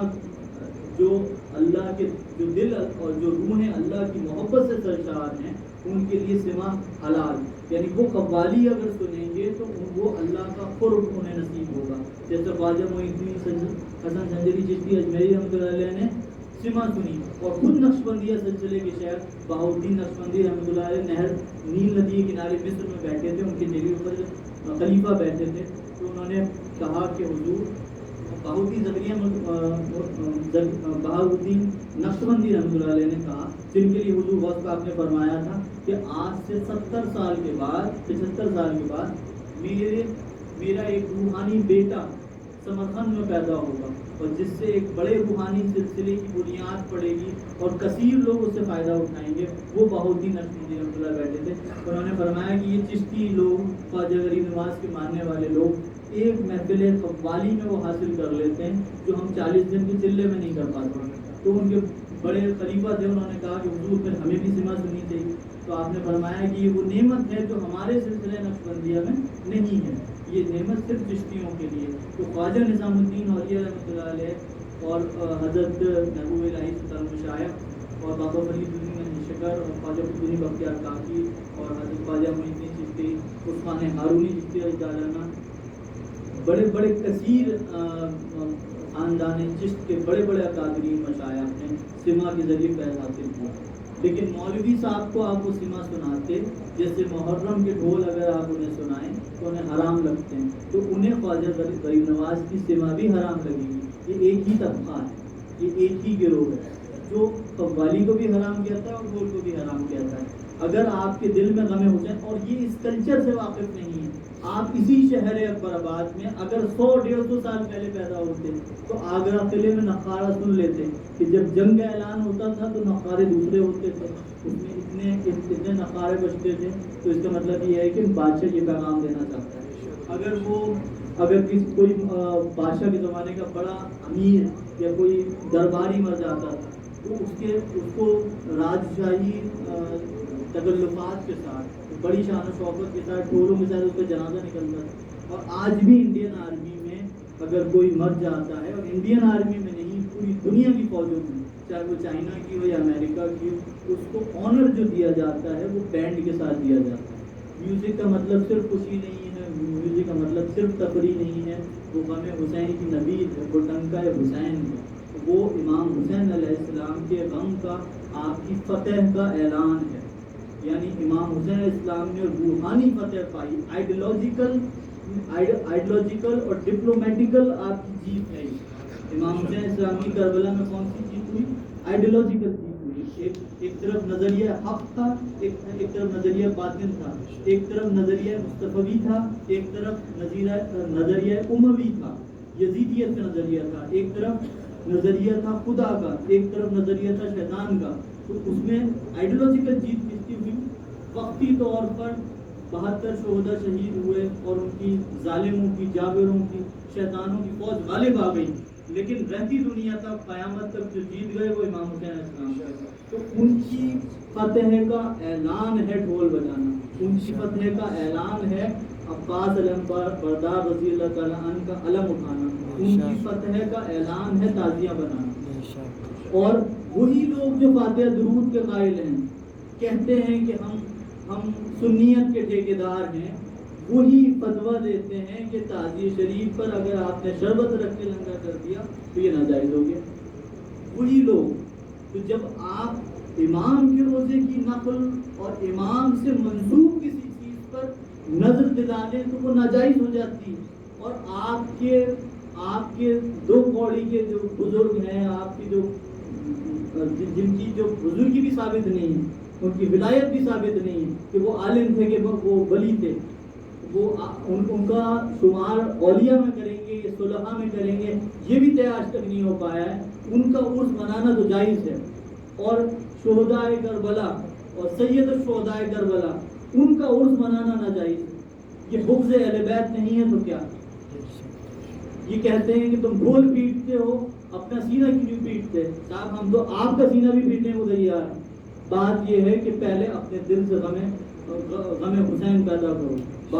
اصلی بات یہ ہے کہ امام حسین علیہ السلام کے غم کے لیے ہم سے جتنا ہو سکے گا جو ہو سکے گا جائز و شرعی طریقے سے، اور آپ کی شریعت سے نہیں، اس شریعت سے جو ہندوستان میں 800 سال سے، اس شریعت سے جو پوری دنیا میں موجود ہے، چاہے وہ ترکی میں، ایران میں، اور خود سعودی عرب میں 1923 سے پہلے سارے جلوس ہوتے تھے، تعزیے رکھے جاتے تھے، جنت البقیع میں سارے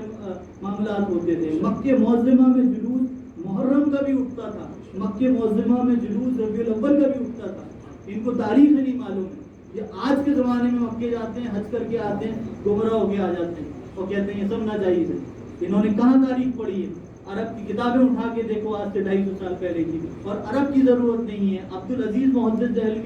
دہلوی کی کتاب اٹھا لیں، ان کا فتویٰ اٹھا لیں، عبدالحق محدث دہلوی کو دیکھ لیں جو اکبر کے زمانے کے ہیں اور مجدد الفسانی کے ہم اثر ہیں. وہ کہتے ہیں کہ ہم پہلے ان سارے امور کو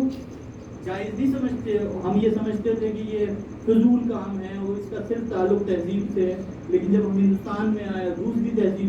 تہذیبوں کے ساتھ ہمارا گزر بسر شروع ہوا، تو ہم نے دیکھا کہ یہ سارے امور، چاہے وہ محرم کے ہوں یا ربیع الاول کے ہوں، یہ سارے امور اسلام کی بقا و جلا کے لیے ضروری ہیں. اگر یہ عمل اسلام کی بقا و جلا کی روح سے بھی دیکھا جائے، اگر صرف اس لیے بھی دیکھا جائے کہ اس سے اسلام کا نام روشن ہوتا ہے، تب بھی یہ عمل صرف جائز ہی نہیں ہے بلکہ مستحسن ہے، مستحبات میں سے ہے. یہ ان اعمال سے ہے جس سے اللہ اور رسول خوش ہوتے ہیں. لیکن یہ صرف وہ عمل نہیں ہے جس سے اسلام کو جلا ہوتی، بلکہ یہ وہ عمل ہے جو امام حسین علیہ السلام کے خراج عقیدت ہے، امام حسین علیہ السلام کی محبت کا خراج ہے. اور آپ یہ نہ سمجھیں، کوئی صاحب یہ نہ سمجھیں کہ میں اگر ایک دیو کرتا ہوں، یا کوئی یہ سمجھے کہ میں ایک علم شریف لگاتا ہوں، کوئی یہ نہ سمجھے کہ میں بس چھوٹا سا ہی تو کام کرتا ہوں، اگر اس سال محرم میں نہیں کروں گا تو باقی تو سب کر رہے ہیں. بات یہ ہے کہ ایک بوند بوند سے ہی سمندر بنتا ہے. ہم اس شاخ رسول میں، جیسے بابا شاہ محمد نیازی، بابا نصیر میاں صاحب کا شعر ہے کہ اب کیا کریں کہ مسلک اس شاخ اور ہے، محراب کعبہ ہے تیرا نقش قدم حسین. دیکھیے، کوئی یہ نہ سمجھے کہ میں ایک چھوٹا سا عمل کرتا ہوں، اس عمل کی نہ معلوم کہ آقا حسین علیہ السلام کی بارگاہ میں اور شہدائے کربلا کی بارگاہ میں کیا مقبولیت ہوگی، نہ معلوم کہ وہ اسے خوش بھی ہوں گے یا قبول بھی ہوگا، یا وہ پہنچ بھی رہا ہے یا نہیں پہنچ رہا. اس سارے وسوسوں سے نکل کر یہ سوچنا چاہیے کہ جیسے ایک بادشاہ تھا، آپ کو یہ بات ایک مثال سنیں. ایک بادشاہ تھا، اس نے تمام اپنے وزیروں کو بلایا اور اپنی ریاست کے لوگوں کو بلایا اور اس سے کہا کہ دیکھیے، آپ لوگوں کو اگر کوئی تکلیف میری ریاست میں ہو تو مجھے آپ بتائیں کہ میں اس تکلیف کو دور کروں اور اپنا مشورہ دیں. تو لوگوں نے کہا کہ ہمیں تو کوئی دقت نہیں ہے، آپ بہت عادل اور بہت منصف بادشاہ ہیں، آپ نے تمام حاجات ہماری پوری کی ہیں، جتنے مسئلے ہیں سب آپ نے حل کرا دیے ہیں. بس ایک چیز ہے کہ ہم چاہتے ہیں کہ ایک کنواں دودھ کا بن جائے، جس سے کہ ایک مثال قائم ہو کہ ان کی ریاست میں دودھ کے کنویں بھی. تو بادشاہ نے کہا کہ تم اپنے وزیروں کو بلایا اور پوچھا کہ بھئی اس کی کیا تدبیر کی جائے، اتنا دودھ کہاں سے آئے گا کہ وہ پورا کنواں بھر جائے. وزیروں نے کہا کہ دیکھیے بہت آسان ہے، بس آپ اپنے ریاست کے تمام لوگوں کو بلائیے اور ان سے کہیے کہ بھئی ایک پیالہ سب اپنے گھر سے لائیں گے، اور رات کے وقت جس سے کوئی منفعل نہ ہو، شرمندہ نہ ہو کہ بھئی میں نے کم دیا ہے، اس نے زیادہ دیا، سب خاموشی سے ایک پیالہ لا کے اس کنویں میں ڈال دیا. یہ طے ہو گیا، منادی کراتی گئی، اعلان ہو گیا. تو وہ رات کے وقت اندھیرے میں سب ہر آدمی آتا اور ایک پیالہ ڈال کے چلا جاتا. صبح کے وقت بادشاہ جب دیکھنے آیا کہ کتنا بھرا دودھ کا کنواں اور کیا ہوا، تو اس نے جب جا کے دیکھا وہ دودھ کی جگہ پانی کا کنواں بن گیا. بادشاہ کو بڑا غصہ آیا اور اس نے سارے وزیروں کو بلایا اور اس نے کہا دیکھیے کیا ہوا، ہم نے دودھ کا کنواں بنانا چاہا تھا اور آپ لوگوں نے پانی کا کنواں بنا دیا. تو اس نے ہر ایک فرد کے پاس ہو گیا اور اس نے کہا کہ تم لوگوں نے کیا کیا، کیا تمہارے پاس دودھ نہیں تھا یا کیا مسئلہ تھا. جس سے بات کی سب نے یہ سوچا کہ بھائی یہ سب تو کر ہی رہے ہیں، یہ سب دودھ ڈالیں گے، ایک میں پانی ڈال دوں گا تو کیا ہوگا. تو ہماری سوچ اگر یہ ہو جائے کہ بھائی دوسرے تو کر ہی رہے ہیں، اگر ہم نہیں کریں گے تو کیا ہوگا. تو آپ یقین رکھیے بارگاہ علی مرتضیٰ کرم اللہ کریم علیہ السلام میں اور بارگاہ فاطمہ الزہرا سلام اللہ علیہا میں آپ کی آنکھ سے نکلا ایک آنسو اور آپ نے پانی کا ایک آدھا گلاس بھی اگر شکر میں گھول کر ان کو پیش کیا ہے تو وہ ان کی بارگاہ میں مقبول ہوتا ہے. وہ اس کو پسند کرتے ہیں اور وہ اس بات کو زیادہ پسند کرتے ہیں کہ انسان تنگ دست ہو پھر بھی کرے. ہم پوچھتے ہیں لوگوں سے، اپنے مریدین سے بھی اور متوسلین سے پوچھتے ہیں اور لوگوں سے پوچھتے ہیں تب آپ نے دیر کی کہنا نہیں حضور اب وہ اس سال پیسے نہیں تھے ہمارے پاس، اب ہمیں کسی دیکھے کرنی ہے، کسی آمد دیکھے کرنی ہوتے ہیں نا. آپ نے بامبے میں بھی سنا ہوگا، لوگوں کو بھی سنا ہوگا. آپ کہیں وہ چاہے وہ ہنگامہ ہوگا بڑا ہوگا تو کریں گے، ورنہ اگر چھوٹا ہوگا تو پھر تعریف ہی نہیں ہوگی. لوگ کہیں گے جا کے بہت چھوٹا سا لنگا کر دیا. بات بھی نہیں. حضرت شاہ ولی اللہ محدث دہلوی کی کتاب ہے، اس کے والد تھے عبد الرحیم محدث، بہت بڑے عالم تھے. وہ پورا محدثوں کا خاندان ہے، دلی کا مشہور خاندان. ولی اللہ محدث دہلوی فرماتے ہیں کہ ربیع الاول کا زمانہ تھا تو جو میں ربیع الاول کے لیے پیسے اکٹھے کرتا تھا، جمع کرتا تھا اور اس سے لنگر کرتا تھا تو دلی کے تمام مخلوق اکٹھے ہوتے، لوگ اکٹھے ہوتے اور لنگر ہوتا، مجلسیں ہوتی. ایک سال یہ ہوا کہ میں اس پہ میرے پاس پیسے نہیں تھے تو کچھ چند سکے پڑے تھے. میں نے وہ سکے اٹھا کر اپنے خادم کو دیے اور کہا کہ جو کچھ اس سے آئے وہ لیا. وہ شخص چنے لے آیا، خادم تھا، وہ چنے لے کے آیا اور چنے ان کو پیش کیے. انہوں نے بہت ہی شرمندگی کے ساتھ، بہت ہی عاجزی سے وہ چنے ان چنوں پر حضور سرکار دو عالم کی باتیں پیش کی اور وہ حالت نماز پڑھی ظہر کی، فاتحہ پیش کی اور ان کو غنودگی آ گئی، یعنی کہ شرمندہ تھے اور اس سال کیونکہ بڑا کوئی کچھ نہیں ہو پایا تھا تو ان کی طبیعت میں بھاری مند تھی. کیونکہ جب آنکھ لگ گئی ولی اللہ محدث دہلوی کی تو وہ فرماتے ہیں کہ میں نے خواب میں حضور سرکار دو عالم صلی اللہ علیہ وسلم کے محل کو دیکھا. میں نے دیکھا کہ ایک بہت بڑا محل ہے تو جس کے ستون سونے کے ہیں اور وہ اس کی عرض طول جو ہے وہ نگاہوں سے بھی بالا تر ہے. تو میں نے دیکھا کہ وہاں حضور سرکار دو عالم صلی اللہ علیہ وسلم کا تخت درمیان میں ہے اور تمام بڑے بڑے جلیل القدر صحابہ اور امت کے بڑے بڑے ولی اولیاء جو ہیں وہ ان کا دربار لگا ہے، وہ اپنے اپنے مقامات سے بیٹھے ہیں. اور حضور کو اس دن ربیع الاول شریف والے دن بڑے بڑے تحفے آ رہے ہیں تو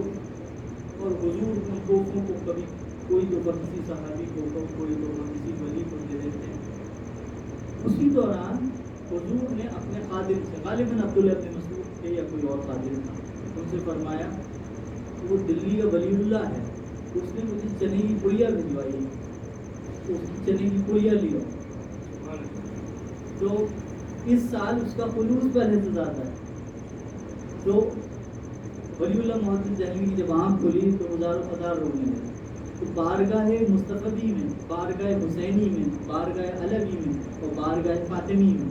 ہمارا وہ عمل جو خلوص دل سے، پاکیزگی کے ساتھ اور طہارت نفس کے ساتھ، جس میں ریا و دکھاوا اور واوا نہ ہو،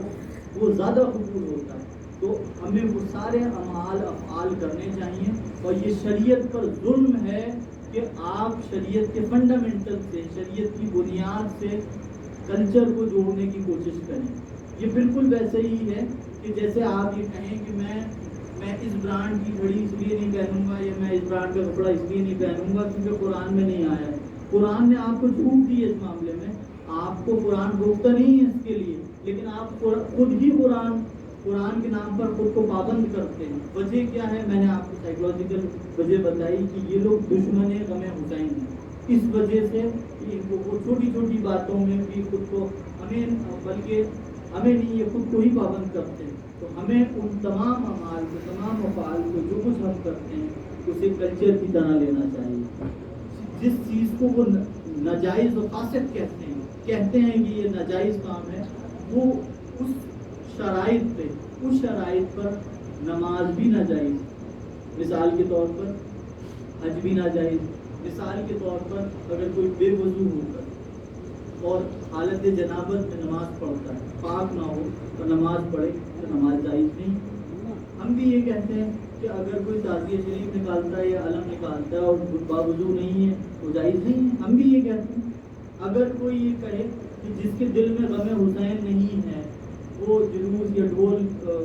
میں شریک ہوتا ہے تو وہ غلط ہے, تو ہم بھی یہ کہتے ہیں صحیح ہے. لیکن غم حسین بنیاد ہے. اگر آپ کے دل میں وہ ہے اور آپ طہارت اور ادب کا خیال کر رہے ہیں تو یہ سب مغفرت کا باعث ہے. اور یاد رکھنے کی بات ہے کہ مغفرت ان لوگوں کے لیے نہیں. حضور نے فرمایا کہ میری مغفرت کن لوگوں کے لیے؟ فرمایا میری مغفرت امت کے گناہ گار ترین لوگوں کے لیے. سفارش کی ضرورت اس کو ہوتی ہے جو گناہ گار ہو. سفارش کی ضرورت اس کو نہیں ہوتی جس نے ٹاپ کیا, جو بہت اچھے مارکس رکھتا ہے, بہت زیادہ صلاحیت رکھتا ہے, کسی کمپنی میں جوائن کرنا چاہتا ہے اور بہت زیادہ صلاحیت رکھتا ہے, اسے سفارش کی ضرورت نہیں ہوتی. اسے کمپنیاں خود بلاتی ہیں, اسے اسکول خود بلاتے ہیں, اسے کالجز خود ہائر کرتے ہیں کہ یہ بہت قابل ہے, اس کا بہت نام ہو رہا ہے. تو حسینی اگر گناہ گار بھی ہیں, مصطفی اگر گناہ گار بھی ہیں, تو صرف یہ اعمال بھی ان کی بخشش کا ضامن ہے. لیکن یہ ہمارے اطمینان تک, ہمیں اس پر اطمینان تک محدود نہیں رہنا چاہیے, بلکہ اپنے افعال اور اعمال میں بھی بہتری کرنی چاہیے. لیکن وہ سارے اعتراضات ہیں وہ بول پہ تازیداری پر. تازیداری کی بھی کچھ مفاد میں بیان کرتا چلوں, وقت زیادہ ہو گیا. دیکھیے تازیداری پر مولوی حضرات کا نظریہ بہت منافقانہ ہے. یعنی وہ اپنے اعتراض کے پوائنٹس کو کلیئر ہی نہیں کر پائے, وہ کنفیوز ہیں. وہ ابھی یہ طے نہیں کر پائے ہیں کہ ہمیں کس چیز پر اعتراض کرنا ہے. بات یہ ہے کہ تعزیہ ہے کیا. تعزیہ شریف ایک تو تعزیہ داری جو ہے وہ صرف تعزیہ بنانے کو نہیں کہتے. تعزیہ داری کے اندر لنگر بھی ہے, جلوس بھی ہے, علم شریف کا قیام بھی ہے اور جلسے بھی ہیں, اور وہ تمام اظہار غم و مجالس میں وہ سب تعزیہ داری کہلاتی ہے. لیکن جب لفظ تعزیہ آتا ہے تو اس سے مراد ہوتا ہے امام حسین علیہ السلام کی روزے کی نقل, یعنی امام کے روزے کی نقل بنانا یا کوئی ایک عمارت بنانا جس کو منسوخ کیا جائے امام حسین علیہ السلام سے. تو اب سوال پیدا ہوتا ہے کہ آپ کو اعتراض کس طرح امام کے روزے کی نقل بنانے پر ہے. تو بات یہ ہے کہ دنیا بھر میں جتنی مسجدیں ہیں ان میں نقل ہے خانہ کعبہ کی. ان میں نقل اکثر میں نقل ہوتی ہے, اور ایک نقل تو ہوتی ہی ہے کہ وہ محراب ہوتی ہے جس کو ہم کعبے کا سمت کہتے ہیں,